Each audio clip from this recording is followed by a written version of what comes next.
Kids are getting stronger than ever, and they're stronger than some of the strongest adults of the past. We're gonna tackle the strongest kids in the world, along with the strongest teenagers, and I want you to compare your numbers to them.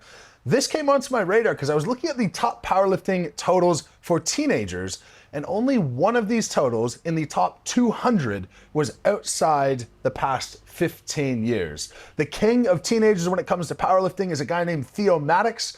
I wonder if he's related to Julius Maddox, but he has competed in powerlifting at 296 pounds with a 783 squat, a 480 bench, and an 860 deadlift, over a 2,000 pound total. Myself, I might only be able to beat that by 100 or 150 pounds, and I've won a title of World's Strongest Man. To consider this at 19 years old is absolutely absurd. But it doesn't stop there. We're gonna get onto some strongman teens, but first let's talk about training as a teenager or as a kid. A lot of you are parents or teenagers yourself, and there's a lot of misinformation about teenagers and how they can train and the impact that that might have on them. So let's start. What is a safe training age? And a safe training age is just when a kid can understand your instructions and they're going to adhere to your instructions. That could be a kid as young as 5 years old. It could be a kid as old as 13, 14. I certainly wouldn't have listened to my parents at that age, but it's really that simple. The other thing we have to consider is kids play other sports at very young ages. At 5 years old, getting involved in soccer is commonplace. If you're in Texas, you're playing tackle football at 7 years old, and the rate of injury when lifting heavy weights is substantially lower than in contact sports, for example. And it's actually one of the lowest injury rates of any sport. So it's an argument to say it is a good way for kids to get involved in physical activity in a safe way. Of course, when they can listen to instructions. The only caveat I put on this is physiological adaptation cannot occur until a child is somewhere around 11 years old for a girl or 13 years old for a boy. Before that age, we're just not mature enough in terms of motor units and being able to connect the brain to the body and be able to form those motor units to stimulate the muscles, to cause muscle growth, and to cause more efficient motor patterns to lift more weight. That being said, what better time to get used to and accustomed to the gym than when you are a child? Now let's move on to some of these people who are in strongman, some of these teenagers. A guy, I struggle to call him kids, but this teenager named Cole Bolton won the strongest under 20 in the world. And to highlight some of his lifts from the World Championships, he lifted a 320 pound log 5 times overhead. That's more than 3 plates on a standard barbell. And a log is harder to press than a barbell. So for the adults watching this, imagine stacking on 3 plates to a bar and push pressing that for a set of 5. That's crazy. He put a 715 pound yoke on his back, took that 100 feet in 21 seconds. He's done 4 axle deadlifts in ascending weight from 435 pounds to 590 pounds in 14.8 seconds, about 3.5 seconds per lift, which is absurd. 590 pounds for context is a little bit more than 6 plates on either side of the bar, but to make it more difficult, this was on an axle bar, of course using straps, but on an axle bar nonetheless, where the bar doesn't give anything at all. So 6 plates, a teenager is doing that with relative ease because he did it with the 4th rep in this medley. He finished loading a 325 pound sandbag. That's a weight of me lying on the ground, picking up. I hope if I'm ever in a fire that Cole Bolton is there to save me. Now, he's 19 years old. This doesn't stop with older teenagers. There are 2 kids that are children of famous strongmen who are making waves in the strongman community. The largest is one named Bubba Pritchett. Bubba has massive goals. At 14 years old, he competed in the 16 to 18-year-old class at Official Strongman Games, which is World Championships for teenagers. He ended up coming in second to kids 4 years older than him. And those 4 years, that's puberty. That is a massive difference. But he's been training with his dad allegedly since he was 5 years old, and clearly has taken a love to strongman. He has said, and I might be slightly incorrect on age, but I believe he said he wants to go to Worlds when he's 16 years old, and he wants to win it before he's 20. Right now, the youngest person to ever win World's Strongest Man is 24 years old. Alexei Novikov also won it at 24 years old, slightly older. The name of the other 24-year-old is escaping me. It was a few decades ago. Now, Bubba, at 14 years old, did 1 rep on the log at 220 pounds, a 14-year-old push pressing 220 pounds or 2 plates. He did a 16.8 second yoke that was 535 pounds for 100 feet, and he deadlifted up to 500 pounds. That was the 4th in a medley, starting at 345 pounds in 15 seconds. That is 4th rep 500 pounds. To give some context, when I was 14 years old, I had never stepped foot in a gym. I didn't start to weight train until I was 16 years old. By the time I was 17, 18, I could deadlift about 500 pounds and I could squat about 450 pounds. Not the best form, didn't really count, but Bubba has a 4-year head start on me. I got started in the strongman when I was 24 years old. I won World's Strongest Man at 28 years old. So maybe Bubba is on track. Certainly well ahead of schedule.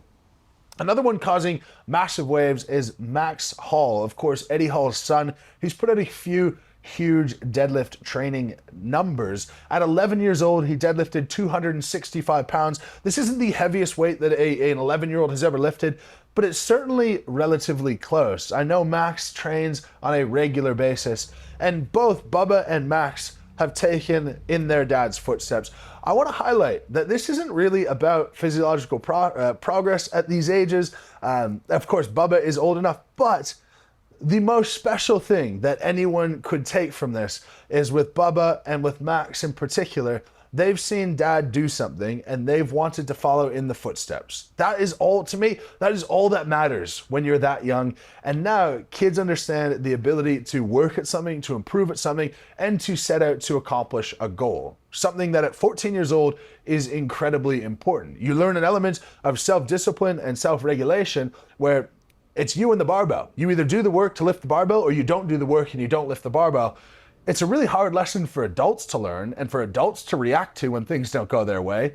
I've seen many adults screaming and punching things when weightlifting doesn't go their way. And children are learning to take their emotions under control. Personally, I think that is phenomenal. Now, let's get back. So should kids weight train in the first place?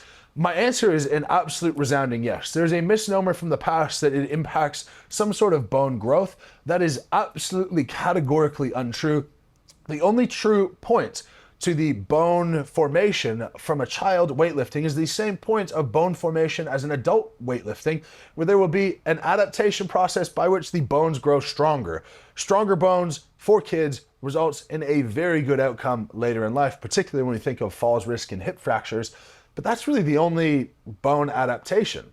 The risk of injury, as I said before, in weightlifting and strength sports is lower per hour of participation than any other sport you could name, including range of motion based sports like gymnastics. When we think of the benefits of using the gym long term, there is no other sport that a child could get involved in that they could continue to be involved and continue to do it into adulthood. Learning the gym, I believe, is one of the staples of long-term health. And if you can fall in love with that early, then absolutely it would be useful. The discipline, the confidence, and the ability to understand process, effort, and outcome is absolutely unparalleled when it comes to the gym. If we think of results in school, they are going to come across a range of intelligences, and some kids will work really hard and not get the result they want. Some kids will not work at all and get a really good result. So I don't believe that school even teaches you that hard work results in positive outcomes, because for some people it just doesn't align that way. Personally, I was very lucky. I didn't really study much in school. I didn't really care in high school. I tried to get kicked out of my classes as early as possible so that I could just go hang out rather than learn. And I got into university because I played football. The system is not as fair as you think, and don't expect it to be that way. Getting your kids into the gym, and if you're a kid, getting into the gym yourself and learning how to improve yourself is massively important.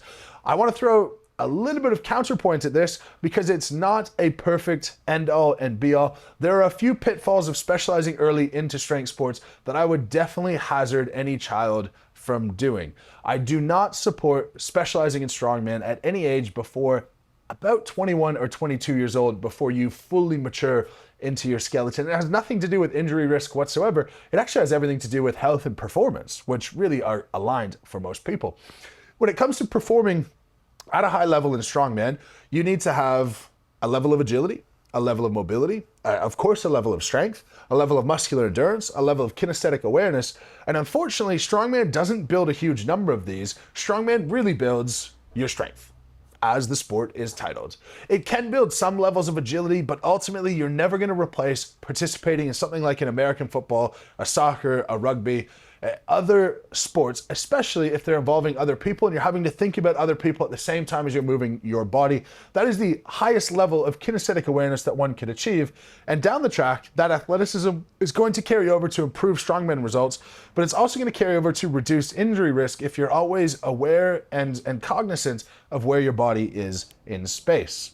Now, another pitfall of specializing early, and this is any kid specializing in any sport early, is the risk of burnout. The last thing I would ever want is for someone to burn out from the gym. It introduces a substantial barrier to their progress with their physical health over the long run that is just not necessary to be introduced. Last is body composition. Strongman does not promote the best body composition. There are guys 400 pounds and 30% body fat plus who do really well in the sport because it is a very low volume method of exercise. It is not the most health forward to do strongman and strongman alone. You have to do accessory exercise. Even if you are a competitive strongman at a high level, you need to do accessory exercise to be able to get in the general daily requirements the government suggests for movement. And what the government suggests is pretty pathetic when it comes to daily movement. You should probably strive to do a lot more than that, which is 150 minutes of elevated heart rate work per week for governments in most of the Western world. So that's my 2 cents on training. Some of these incredible kids, some of these results that they've had, and when you should train as a kid and when you should maybe explore other avenues. I hope you guys enjoyed this video, and for the parents out there, please encourage your kids to get into the gym, teach them how to do things safely, and it could be one of the best bonding experiences that you have with them. Thank you very much for watching. As always, lift heavy, be kind. If you want to become the strongest version of yourself, I have programs linked down in the description of the video. If you haven't subscribed to the channel already, please do that. Thank you very much for watching. Until tomorrow, lift heavy and be kind.